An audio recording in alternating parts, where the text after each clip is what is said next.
The Senate expected to vote on a sweeping two-year budget deal in their efforts to avert a government shutdown at midnight tonight, but many Democrats are still showing fierce resistance. The package really does nothing to advance a bipartisan legislation to protect Dreamers in the House. Without a commitment from Speaker Ryan, comparable to the commitment from Leader McConnell, this package cannot have my support.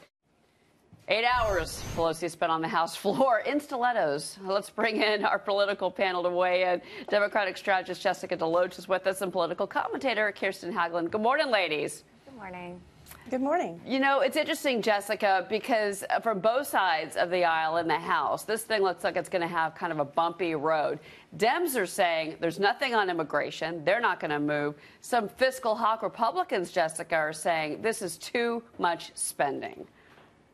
Right. Well, it would only figure that when you do have some sort of bipartisan agreement in the Senate that you would have this bumpy road ahead of you in the House. And I think that there is a path that could lead to victory for everyone. And what I think it is this. I think it would be key for President Trump to weigh in on the future that he sees for our DACA recipients, and maybe to even indicate what it is that he would like to see happen for those people in a timely manner, something that would be useful for Democrats, something that could give them hope, because we know that Speaker Ryan has said that he's not interested in bringing that debate to the House floor until he knows what the president would support. So if the president could maybe say very specifically or even just kind of hint at what he supports, that could give the Democrats some hope, and I think that that could minimize a little bit of the bumpiness. Now, as far as increasing our deficit goes, I'm not sure how he's going to smooth that over with the members of his own party. $300 billion, Kirsten. In fact, Mo Brooks, he's a Republican from Georgia. He said, quote, this is a debt junkie spending bill. $300 billion. We're going way past the limits that were set back in 2011 as far as debt limits go. I mean, even people like him are saying this is just too much money.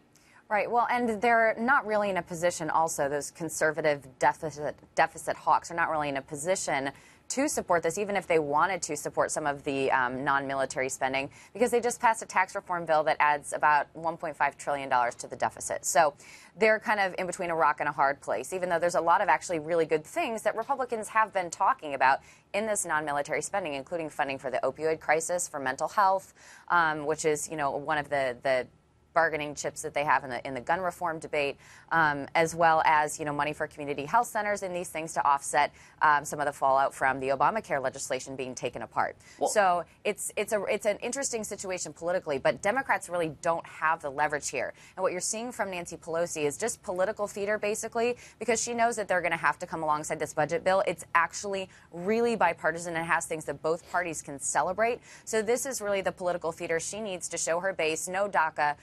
And Dreamers, we have not forgotten about you. But, you know, that's the thing, Jessica, is that there are some things in here that she should be celebrating really quick, and I'll let you complete my thought here, but that, I mean, $90 billion in disaster aid. They funded CHIP, the Child's Health Insurance Program. They also put in money for the opioid epidemic, and 2 years of funding for community health centers, Jessica. So a lot of the things that are in this agreement, a Democrat should embrace.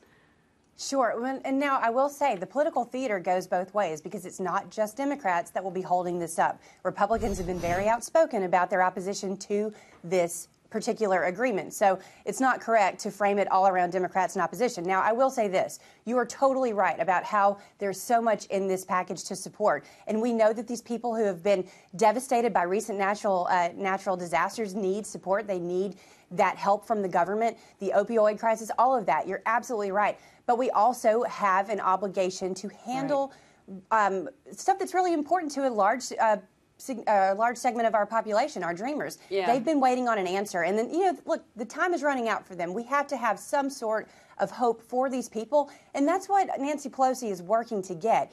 This is not her saying we're going to somehow be this magical minority that's going to hold up some sort of budget agreement, because the Republican Party is in control of Congress. They have control of the White House. They are, but they need the Democrats, though, and they know that. Kirsten, I've only got about 10 seconds, but really, they do need the Dems here. But really quick, Kirsten, 10 seconds. Does Mitch McConnell introduce something on the Dreamers? Does he do it? Yes, absolutely, but not until this is passed. He said that he's going to separate the immigration debate from the shutdown talks, and that's what he's going to follow through with. Kirsten, Jessica, ladies, thank you so much. Appreciate you getting up early. Thanks, Cheryl.